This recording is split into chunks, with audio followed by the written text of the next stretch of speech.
Hello friends, स्वागत है आपका online teaching platform Vashishtha Gurukulam में।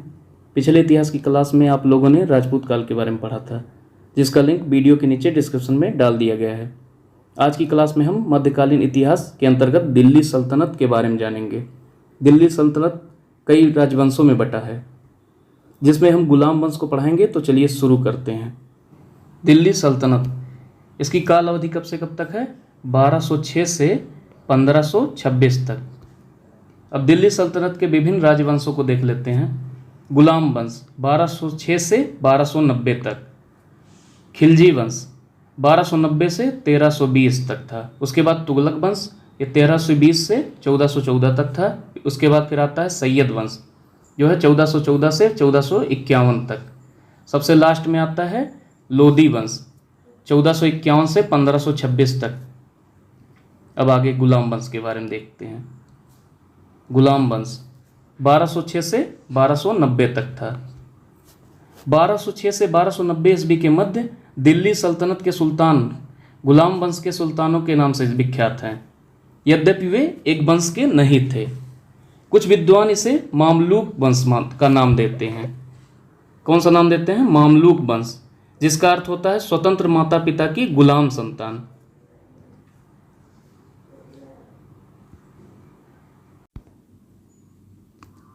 इस वंश को गुलाम वंश या दास वंश इसलिए कहते हैं क्योंकि इस वंश का संस्थापक जो था कुतुबुद्दीन ऐबक, वह मोहम्मद गोरी का गुलाम था।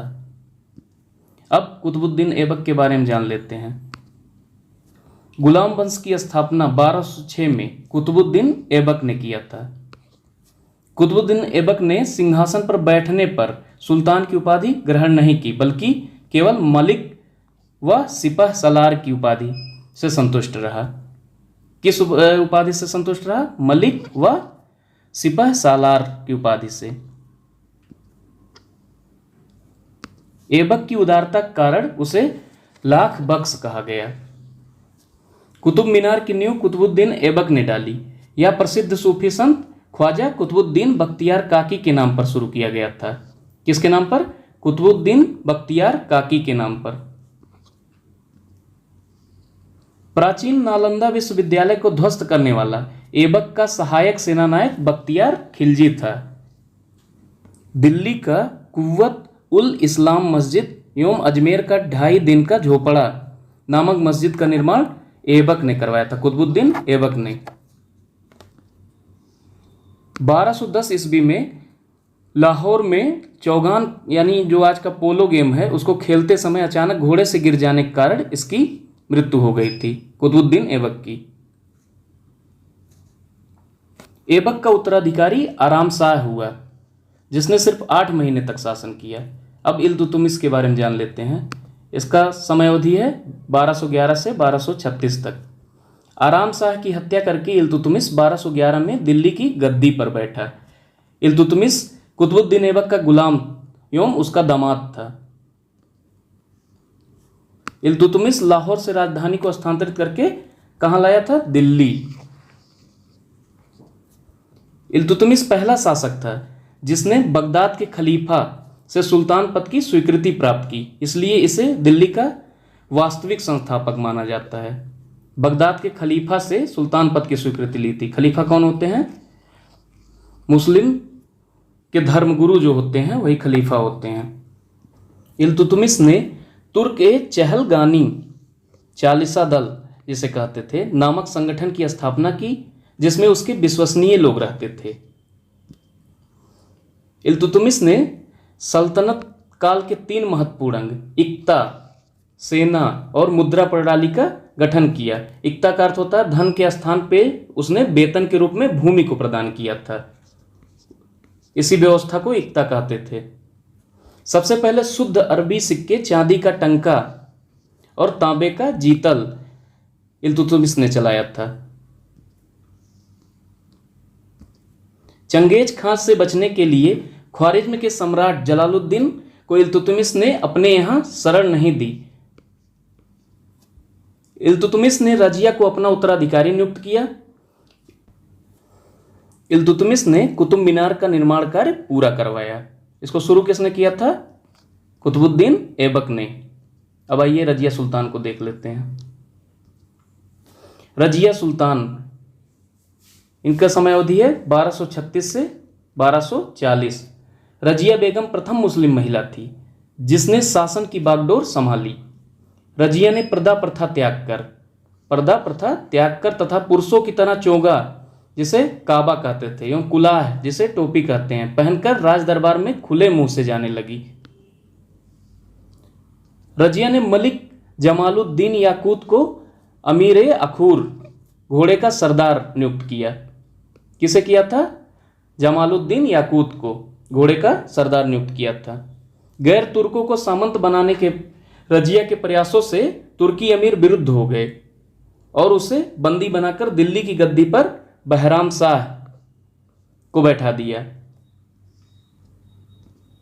रजिया की शादी अल्तुनिया के साथ हुई थी। रजिया की हत्या 1240 ईस्वी को डाकुओं द्वारा कैथल में किया गया। अब आइए बहराम शाह के बारे में जान लेते हैं। बहराम शाह समय अवधि 1240 से 42 तक था।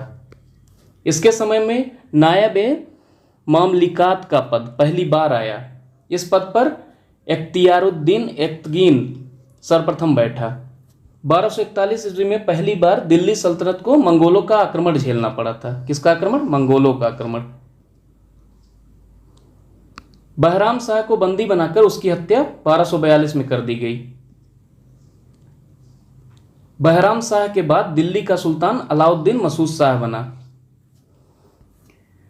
बलबन ने षड्यंत्र के द्वारा 1246 ईस्वी में अलाउद्दीन मसूद शाह को सुल्तान के पद से हटाकर नासिरुद्दीन महमूद को सुल्तान बना दिया। अब आइए नासिरुद्दीन महमूद के बारे में जान लेते हैं। 1246 से 65 तक था। यह ऐसा सुल्तान था जो टोपी सीकर अपना जीवन निर्वाह करता था। बलबन ने अपनी पुत्री का विवाह नासिरुद्दीन महमूद के साथ किया था। अब बलबन के बारे में जानते हैं।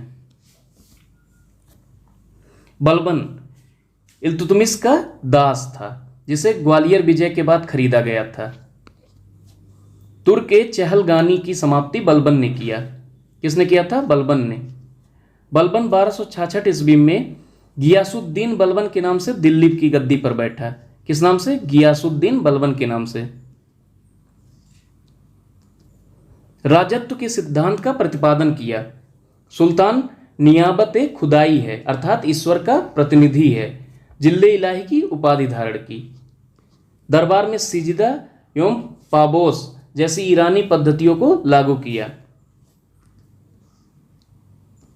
बलबन ने फारसी रीति रिवाज पर आधारित नवरोज उत्सव को प्रारंभ किया। फारसी वर्ष का पहला दिन होता है।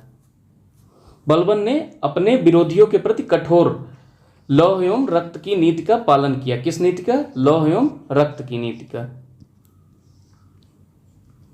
बलबन के दरबार में फारसी कवि अमीर खुसरो एवं अमीर हसन रहते थे। कौन रहता था? अमीर खुसरो एवं अमीर हसन। गुलाम वंश का अंतिम शासक समुद्दीन कैमूर था। अब इस टॉपिक से रिलेटेड कुछ महत्वपूर्ण प्रश्नों को देख लेते हैं। कुतुब मीनार का निर्माण किसने पूर्ण कराया? ऑप्शन ए है जहांगीर, ऑप्शन बी है शाहजहां, ऑप्शन सी है कुतुबुद्दीन ऐबक, ऑप्शन डी है इल्तुतमिश। तो इसका सही उत्तर होगा इल्तुतमिश। शुरू किसने किया था? कुतुबुद्दीन ऐबक ने, और पूर्ण कराया इल्तुतमिश ने। अगला देखते हैं। किस तुर्की सुल्तान द्वारा रक्त और लौह की नीति अपनाई गई? ऑप्शन ए है इल्तुतमिश, ऑप्शन बी है महमूद गजनवी, ऑप्शन सी है अलाउद्दीन खिलजी, ऑप्शन डी है बलबन।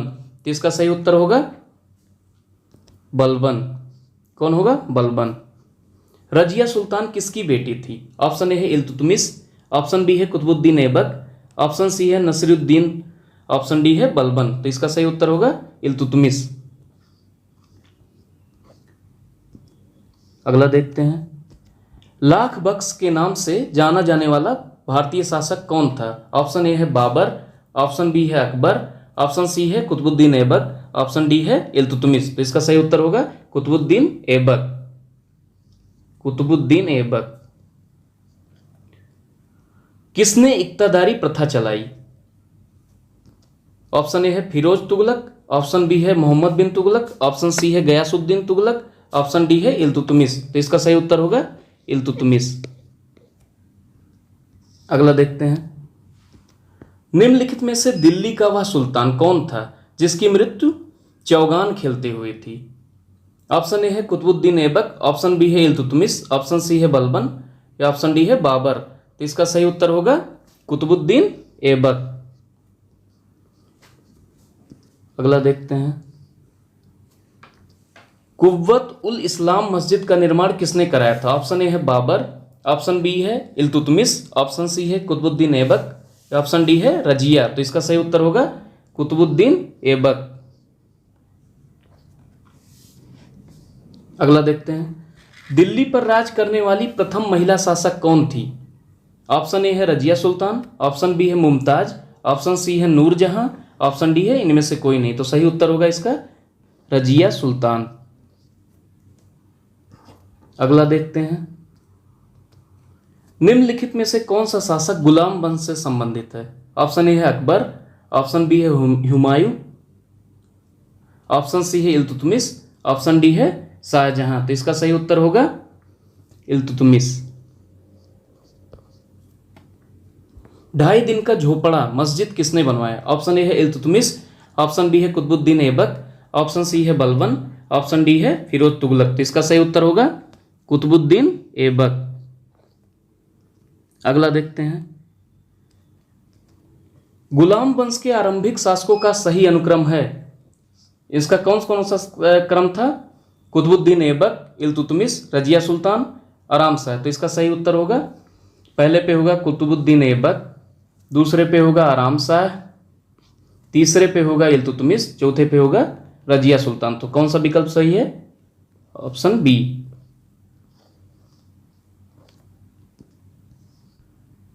दोस्तों, इतिहास की अगली कड़ी में हम सल्तनत काल के अंतर्गत खिलजी वंश के बारे में जानेंगे। आप अगले वीडियो को जरूर देखिएगा।